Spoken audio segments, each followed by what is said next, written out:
আজকের সম্পূর্ণ ভিডিওতে আমি আপনাদেরকে জানাবো আমের উপকারিতা এবং অপকারিতা। আসসালামু আলাইকুম সম্মানিত ভিউয়ার্স, আশা করি সকলে ভালো আছেন এবং সুস্থ আছেন। বর্তমান সময়টা আমের মৌসুম, তা আমরা অনেকে আমের উপকারিতা এবং অপকারিতা জানি না। বিশেষ করে আমে আছে প্রচুর পরিমাণ ভিটামিন এ, যা আমাদের চোখের দৃষ্টিশক্তি বৃদ্ধি করতে সহায়তা করে। আমে আছে ভিটামিন ই এবং প্রচুর পরিমাণ বিটা ক্যারোটিন, যা আমাদের ত্বকের সুস্বাস্থ্য বৃদ্ধি করতে সহায়তা করে। আমে রোগ প্রতিরোধ ক্ষমতা বাড়ায়। আম ক্যান্সার প্রতিরোধের ক্ষমতাও বৃদ্ধি করতে সহায়তা করে।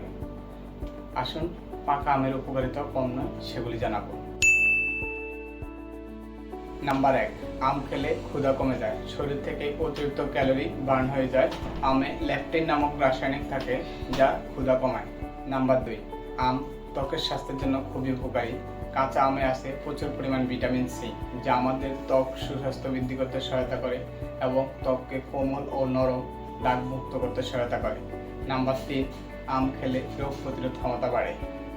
নাম্বার 4, আম খেলে হৃৎপিণ্ড ভালো থাকে, যা আমাদের শরীরের খারাপ কোলেস্টেরলকে ধ্বংস করে এবং ভালো কোলেস্টেরল উৎপাদনে সহায়তা করে, তাই আমাদের হার্টকে ভালো রাখে। নাম্বার 5, আম খেলে আমাদের শরীরে পানির অভাব পূরণ হয়। আম খেলে আমাদের শরীরে পানি শূন্যতা হয় না, তাই আমাদের শরীর পানি শূন্যতা দূর করতে হলে আম খাওয়া জরুরি। আম খাওয়া যেমন উপকারিতা পাওয়া যায়, ঠিক তেমনি কিছু অপকারিতা পাওয়া যায়। তার মধ্যে প্রথমত হলো আমে প্রচুর পরিমাণ ফাইবার থাকার কারণে তা যদি আমরা অতিরিক্ত মাত্রায় সেবন করে থাকি তাহলে ডায়রিয়া হওয়ার সম্ভাবনা থাকে। নাম্বার 2, আমে অধিক পরিমাণে ক্যালোরি থাকার কারণে শরীরের জন্য কোনো ক্ষতিকর না হলেও দ্রুত ওজন বৃদ্ধি পেতে পারে। নাম্বার 3, এটাও সম্ভব যে আম থেকেও অ্যালার্জি হওয়ার সম্ভাবনা থাকে।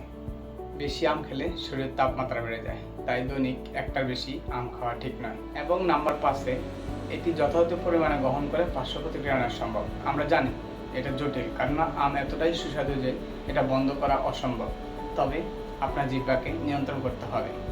সম্পূর্ণ ভিডিও দেখার জন্য আপনাদেরকে অসংখ্য ধন্যবাদ। ভালো থাকুন, সুস্থ থাকুন, আল্লাহ হাফেজ।